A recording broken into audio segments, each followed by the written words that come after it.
Palon atau Sabdo Palon adalah sosok legendaris tanah Jawa di Gunung Tidar, area Jawa Tengah, yang beragama Hindu atau Buddha terakhir yang dekat dengan Raja Majapahit kala itu. Ia terkenal karena pertarungannya dengan Syekh Subakir selama 40 hari 40 malam, berakhir imbang, yang dipercaya oleh sebagian masyarakat Jawa. Namanya disebut-sebut dalam serat Darmo Gandul, ditulis oleh Ki Kalem Wadi, dengan waktu penulisan hari Sabtu Legi, 23 Ruah tahun 1830 Jawa, atau Sangkalawuk Gunung Nestinata, sama dengan 16 Desember tahun 1900. Serat Darmo Gandul adalah suatu tembang macapat kasusastraan Jawa Baru berbahasa Jawa Ngoko. Disebutkan bahwa Sabdo Palon tidak bisa menerima sewaktu Brawijaya digulingkan pada tahun 1478 oleh tentara Demak dengan bantuan dari Wali Songo. Walaupun pada umumnya dalam sumber-sumber sejarah dinyatakan bahwa Brawijaya digulingkan oleh Girindra Wardana.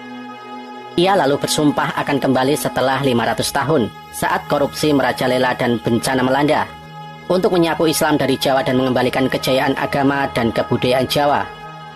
Dalam Darmo Gandul, agama orang Jawa disebut agama Budi, yang dahulu ajaran Buddha berdampingan dengan ajaran Hindu. Serat Damar Wulan dan Serat Blambangan juga mengisahkan tokoh tersebut. Pada tahun 1978, Gunung Semeru meletus dan membuat sebagian orang percaya atas ramalan Sabdo Palon tersebut. Tokoh Sabdo Palon dihormati di kalangan umat Hindu di Jawa, serta di kalangan aliran tertentu penghayat kejawen. Sabdo Palon sering kali dikaitkan dengan satu tokoh lain, yakni Nayagenggong, sesama penasihat Brawijaya kelima. Sebenarnya tidak jelas apakah kedua tokoh ini orang yang sama atau berbeda. Ada yang berpendapat bahwa keduanya merupakan penggambaran dua pribadi yang berbeda pada satu tokoh. Saat ini petua atau ajaran Sabdo Palon dijadikan sebuah kitab yang menceritakan sejarah asal mula Kabupaten Pati dalam bentuk sastra babat yang berisi tentang kebaikan yang berasal dari leluhur tanah Jawa. Menurut guru ahli spiritual, keberadaan Sabdo Palon tak lain adalah sosok Raja Jin Gunung Tidar, Jawa Tengah. Kesaktiannya yang membuat angkernya Pulau Jawa, sehingga Raja Turki Mehmet I mengutus Syekh Subakir untuk meruqyah Pulau Jawa. Maka Raja Turki Mehmet I mengutus Syekh Subakir dari Persia dan pamannya Maulana Malik Ibrahim Syiar Nusantara. Singkat cerita, Syekh Subakir sebagai ulama Persia melakukan perjanjian dengan Sabdo Palon dan akhirnya diizinkan untuk menyebarkan agama Islam di tanah Jawa. Sabdo Palon identik dengan Semar dalam lakon Mahabharata versi Jawa. Dalam dunia pewayangan, dia muncul bersama anak-anaknya, yakni Gareng, Petruk, dan Bagong. Menurut antropologi Paul Sting dalam penelitiannya pada tahun 1988, Sabdo Palon merupakan inkarnasi sebagai Semar, yang dikenal sebagai Mahaguru di tanah Jawa. Mereka adalah titisan dewa dari kayangan yang sengaja turun ke bumi menjadi punokawan atau kawan yang paham. Tugasnya menjadi pemomong raja dan pengayom kawula. Nama ini kerap disandingkan dengan sosok Nayagenggong. Keduanya senantiasa hadir, mengiringi pemerintahan raja-raja Jawa di masa Hindu-Buddha. Untuk diketahui, Sabdo Palon dan Nayagenggong bukanlah nama asli, tetapi gelar yang diberikan sesuai dengan karakter tugas yang diembannya. Dalam serat Darmo Gandul, Sabdo Palon diartikan sebagai kata-kata dari namanya. Sabdo Palon memiliki dua makna, yakni Sabdo berarti seseorang yang memberikan masukan atau ajaran, dan Palon yang berarti pengancing atau pengunci kebenaran yang bergema dalam ruang semesta. Sementara Nayagenggong memiliki makna naya, berarti nayaka atau abdi raja, dan genggong yang bermakna mengulang-ulang suara. Nayagenggong adalah seorang abdi yang berani mengingatkan raja secara berulang-ulang tentang kebenaran dan berani menanggung akibatnya. Sabdo Palon merupakan Raja Danghyang atau makhluk gaib yang menjaga tanah Jawa. Pendeta sakti dari kerajaan Majapahit ini konon hidup abadi. Dia adalah seorang penasihat spiritual Prabu Brawijaya. Hingga suatu ketika, Prabu Brawijaya akhirnya memeluk agama Islam dan meninggalkan agama Buddha.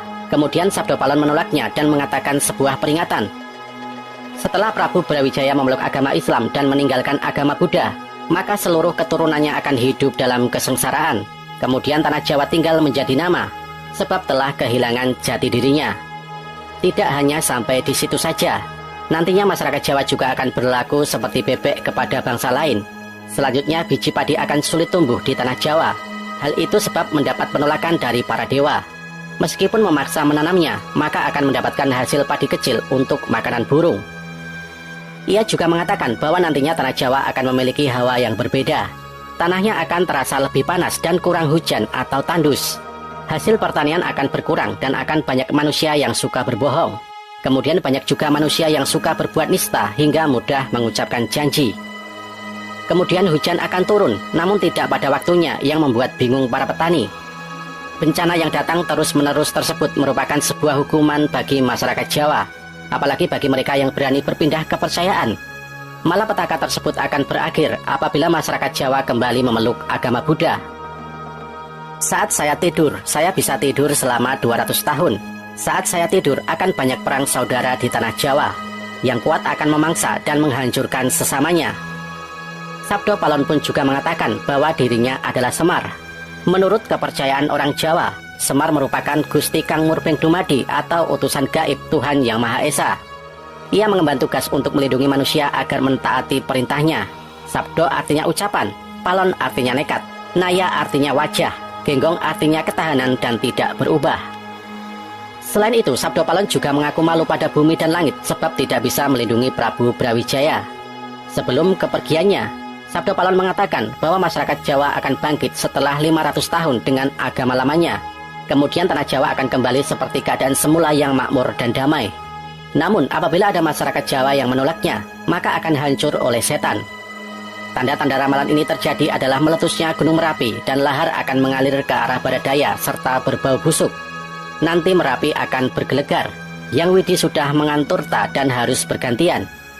Ia juga mengatakan saat paling sengsara di tanah Jawa itu terjadi pada tahun Lawon Sapta Ngesti Aji. Ibarat orang yang menyeberangi sungai dan sudah berada di tengah-tengah. Tiba-tiba sungai langsung banjir besar, hingga akhirnya memakan banyak korban. Bencana tersebut menyebar ke seluruh tanah Jawa dan tidak ada yang bisa menghindari. Ramalan Sabdo Palon di atas sudah terbukti, mulai dari bencana alam, kekeringan, perang saudara yang memakan ribuan korban jiwa. Dalam beberapa waktu terakhir ramai diperbincangkan tentang sebuah ramalan yang menyebutkan bahwa pada tahun 2024 banyak orang akan pindah dari tanah Jawa. Ramalan ini disebut sebagai Sabdo Palon yang diyakini berasal dari cerita rakyat Jawa dan dipercaya oleh beberapa orang sebagai sebuah ramalan yang dapat menjadi kenyataan. Menurut cerita yang beredar, Sabdo Palon adalah seorang tokoh yang memiliki kekuatan khusus untuk meramalkan masa depan. Ia diyakini oleh sebagian masyarakat Jawa sebagai sosok yang membawa pesan-pesan dari alam gaib dan juga sebagai penjaga keutuhan dan keseimbangan alam semesta. Salah satu ramalannya yang paling terkenal adalah tentang banyaknya orang yang akan meninggalkan tanah Jawa pada tahun 2024. Mungkin sebagian dari kita masih bertanya-tanya, mengapa pada tahun 2024? Mengapa hanya tanah Jawa yang akan terkena dampaknya? Menurut kepercayaan masyarakat Jawa, Sabdo Palon berasal dari sebuah kitab suci yang diturunkan dari langit. Kitab suci ini berisi tentang kebijaksanaan dan petunjuk bagi manusia untuk menjalin kehidupan yang baik dan benar. Dalam kitab suci tersebut disebutkan pada tahun 2024 akan terjadi peristiwa besar yang akan mengubah keadaan dunia. Peristiwa tersebut diyakini sebagai bagian dari tanda-tanda kiamat dan akan menimbulkan perubahan besar bagi umat manusia. Salah satu perubahan tersebut adalah banyaknya orang yang akan memutuskan untuk meninggalkan tanah Jawa. Lalu mengapa tanah Jawa yang menjadi sasaran ramalan ini? Tanah Jawa dipercaya oleh masyarakat Jawa sebagai pusat kekuatan spiritual dan pusat kebudayaan. Banyak tempat suci dan situs bersejarah yang terdapat di tanah Jawa, seperti Candi Borobudur, Candi Prambanan, dan Gunung Merapi. Selain itu, tanah Jawa juga memiliki kekayaan alam yang melimpah, seperti gunung, sungai, dan lautan, yang memberikan berkah dan kesejahteraan bagi penduduknya. Namun seiring dengan perkembangan zaman dan perubahan pola pikir manusia, nilai-nilai spiritual dan kebudayaan di tanah Jawa semakin terkikis. Banyak orang yang memilih untuk meninggalkan kampung halamannya dan mencari kehidupan yang lebih baik di kota-kota besar. Hal ini dapat dilihat dari semakin meningkatnya urbanisasi dan migrasi penduduk dari tanah Jawa ke daerah-daerah lain di Indonesia. Ramalan Sabdo Palon tentang banyaknya orang yang akan meninggalkan tanah Jawa pada tahun 2024 dapat diartikan sebagai sebuah pertanda bahwa kekayaan spiritual dan kebudayaan di tanah Jawa semakin terpinggirkan. Banyak orang yang lebih memilih untuk mengejar materi dan kehidupan yang modern daripada melestarikan nilai-nilai budaya dan tradisi nenek moyang mereka. Tentu saja ramalan ini tidak dapat dipastikan kebenarannya. Namun sebagian masyarakat yang meyakini keberadaan Sabdo Palon, kita dapat merenungkan dan mempersiapkan diri menghadapi perubahan yang akan terjadi di masa depan. Kita juga dapat mengambil pelajaran dari ramalan ini untuk lebih menghargai dan melestarikan nilai-nilai spiritual dan kebudayaan yang telah ditinggalkan dari nenek moyang kita. Selain itu, sebagai warga negara Indonesia, kita juga harus menjaga keutuhan dan keberagaman budaya di tanah air. Kita harus menghormati dan menghargai keberadaan setiap suku agama dan budaya yang ada di Indonesia.